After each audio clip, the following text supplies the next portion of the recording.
আলিমুল গায়েব আল্লাহ তাআলার কাছে আছে, সামিউন বাসির আল্লাহ তাআলার কাছে আছে। জিজ্ঞেস করতাম শিশু দুইজন কেমন আছে, এত সময় যা বলতেন বলতেন, এখন কেঁদে দিতেন।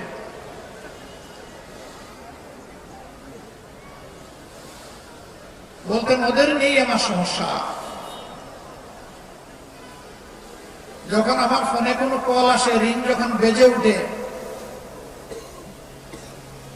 আমার নাতনি তো উঠে দৌড়াই আসে, বলে দাদু এটা কি আব্বার ফোন? যদি আব্বুর ফোন হয় আমাদেরকে একটু কথা বলতে দাও।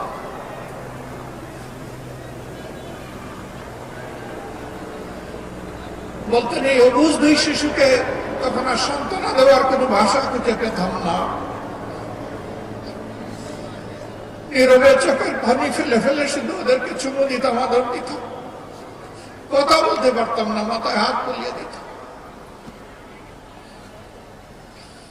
তিনি একজন শহীদের স্ত্রী, সন্তান জীবনে বেঁচে আছে কিনা জানেন না। তার যুবতী স্ত্রী আর অবুঝ বাচ্চাদের কাছে এই মায়ের কোনো জবাব নেই।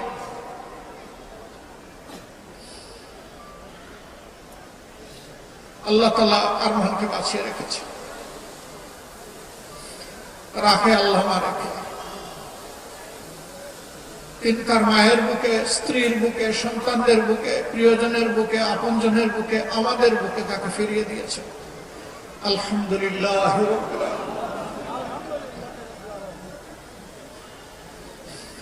সম্মানিত ভাই বোনেরা,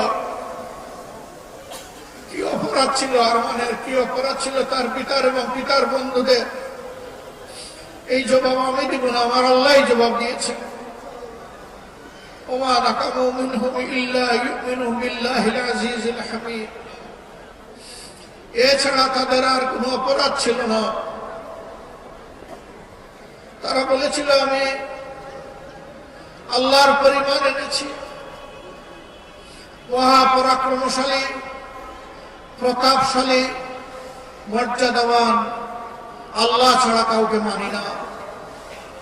যেহেতু তিনি মহাপরাক্রমশালী, তাই শুধু তারই প্রশংসা করি।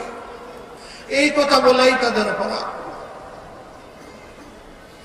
এই জন্য আমাদের মুখ থেকে 11 জন শীর্ষ দায়িত্বশীল নেতাকে ছিনিয়ে নেওয়া হয়েছে, ফাঁসির কাস্টে তাদেরকে ফেলে দেওয়া হয়েছে।